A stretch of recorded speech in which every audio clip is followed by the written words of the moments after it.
What's up, family? It's your boy Damien. So if you clicked on this video, you probably related to the title. The eagle has no counsel but God. Now I'm gonna walk us through like day in the life of the eagle. The eagle spends most of its time about 10,000 feet in the sky. So most of the time it spends alone. Its only friend is the skies. And if it runs into any other bird, usually it's another eagle at that height. And time to time, the eagle has to drop down and feed itself, so it'll come back down to this world. Eat, drink water. And if it feels it in its spirit, it'll stay a little longer just to observe the processes of nature happening on this planet. And the eagle is a very poetic animal. If we consider this world a dark place, the eagle can definitely see beauty in it, because it knows in every process that's been created by God that it's going through its motions to add up to something much greater.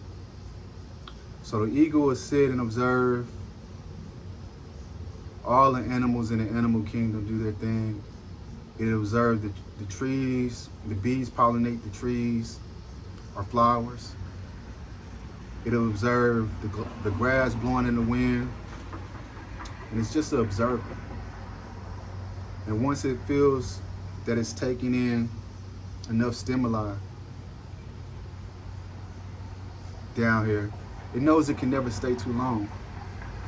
Because if it stays too long, it'll become of this world.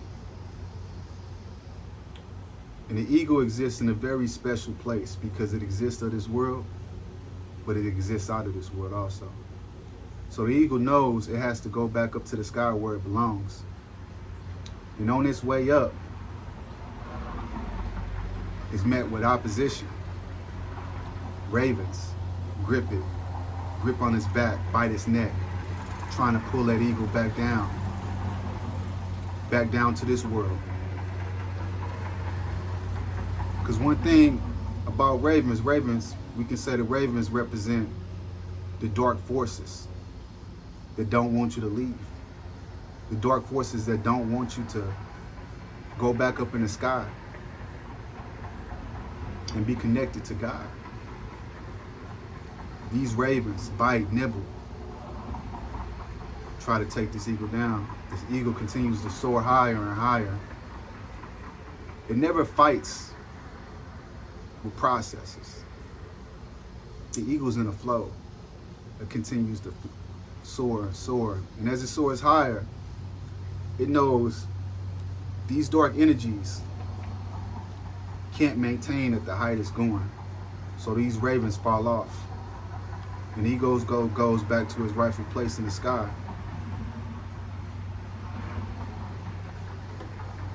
And if you ever seen an eagle fly, it's just a beautiful flow. There's nobody to talk to up in those skies but God. The eagle listens to the skies and all it hears is God's voice. It looks at the clouds and all it sees is God. The eagle knows God is all around. Because the eagle pays attention, because it has a lot of time to pay attention and become aware of the simple things. It starts to see God in everything. The eagle not only starts to pay attention to the external world, it starts to have the time to pay attention to its own process. The eagle says, if I tilt a little bit this way, this happens. If I tilt a little bit this way, this happens. If I drop down a little bit this way, this happens.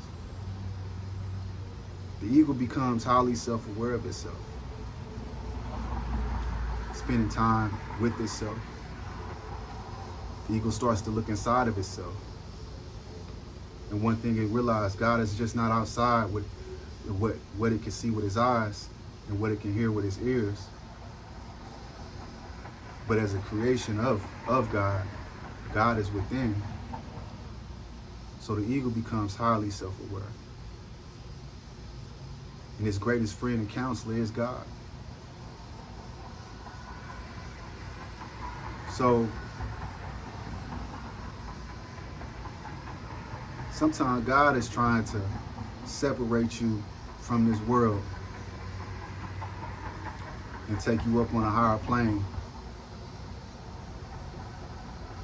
But we want to come back down to this world.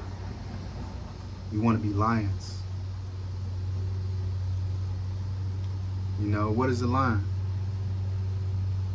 You know, if a lion starts fighting one day, it's going to get attacked. If the lion starts proving itself one day,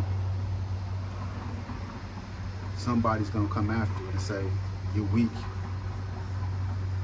The eagle doesn't exist in that plane because it's separated from the world. Of course, the lion's the king of the jungle.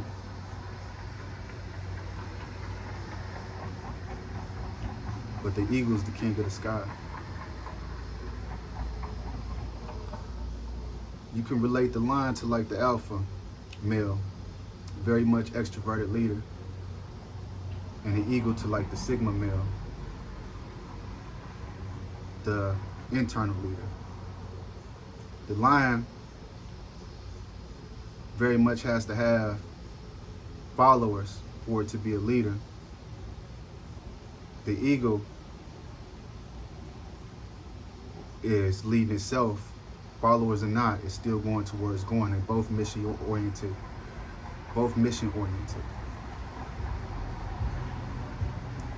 The eagle's mindset is like, I'm gonna go. If you wanna come, you can come, but I'm still going, I'll go alone. So the eagle doesn't need the same level as validation as, say, the lion or the animal kingdom. So if you're an eagle,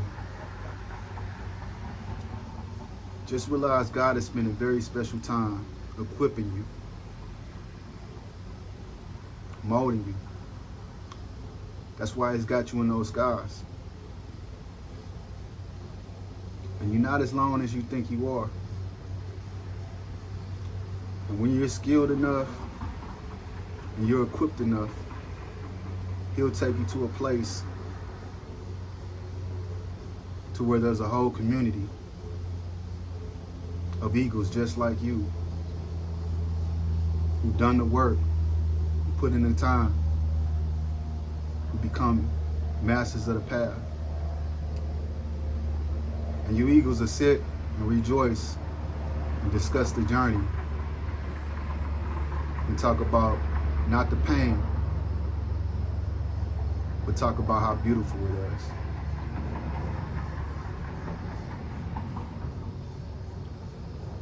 And last thing I want to mention,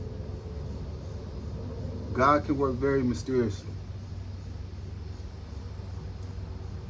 These are spirit animals. A lion can transition to an eagle. An eagle can transition to a lion.